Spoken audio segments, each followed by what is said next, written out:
Thank you for choosing KTN News to inform you. It's the 8th day of May 2024, and we're here to bring you up to speed with the latest news making headlines. Of course, top amongst the stories we're following up on is all to do with the Agriculture Cabinet Secretary Mithika Linturi, who will have 2 days to iron out his case. The prosecution will be arguing out their case in that quasi-judicial sitting of that special committee of the National Assembly. Apart from that, we're equally following up on that collapsed building in Otheru, where just yesterday evening we received breaking news in our studios about a building that was collapsing in Nairobi's Mountain View ward in Otheru specifically.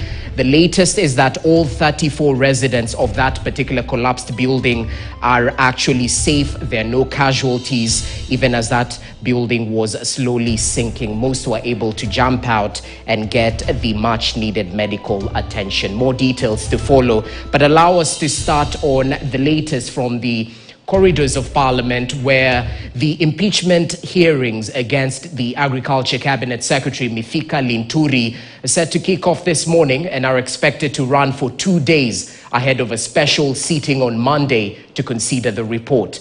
The prosecution, through Bumula Member of Parliament Jack Wamboka, says it has lined up at least 8 witnesses to prove their case against the embattled CS, who will be the sole defense witness in his impeachment motion.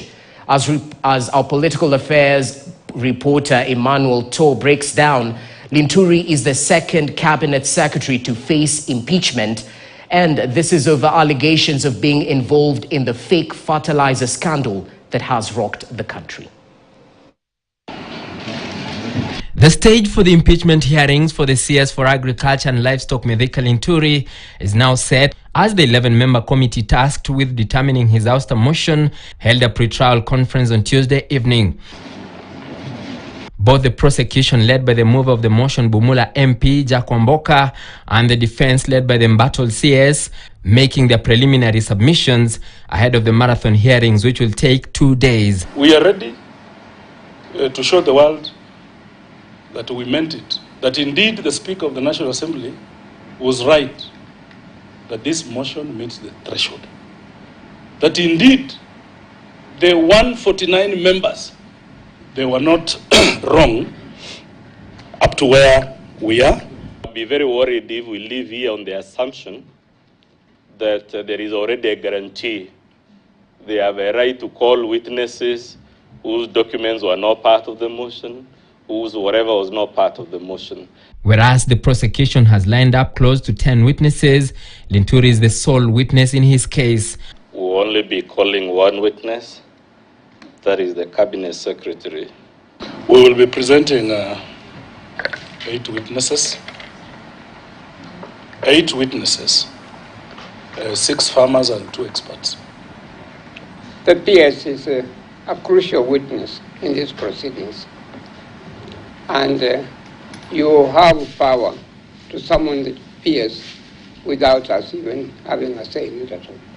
And although they will have their time to present evidence against or in support of the motion, Linturi, through his lawyers, has already challenged the affidavits used by Wamboka to file the impeachment, saying they were illegal. The Naomi Jilo Wako-led committee, made up of 6 members from the ruling Kenya Kwanza coalition, 4 from Azimio and 1 from Jubilee, will begin the hearings Wednesday morning as they rush against time to table their report before a special sitting of the House on Monday afternoon.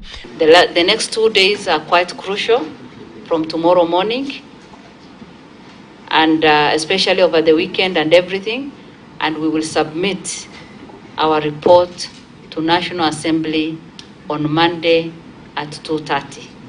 The CS, who is the first to face impeachment, is up against 3 key charges, including gross violation of the Constitution and abuse of office in the sale and distribution of fake fertilizer in the country. This comes as a section of leaders in Meru County called on President William Ruto to save Linturi from the axe, arguing his woes were politically instigated. And the residents of Meru, please, humbly requesting you, when the committee will be tabling the report on Monday next week, we want Mithika to be back to a seat. Tunaomba tafadhali mpeane ripoti ambayo inasema Mithika hana makosa, Mithika si manufacturer wa fertilizer.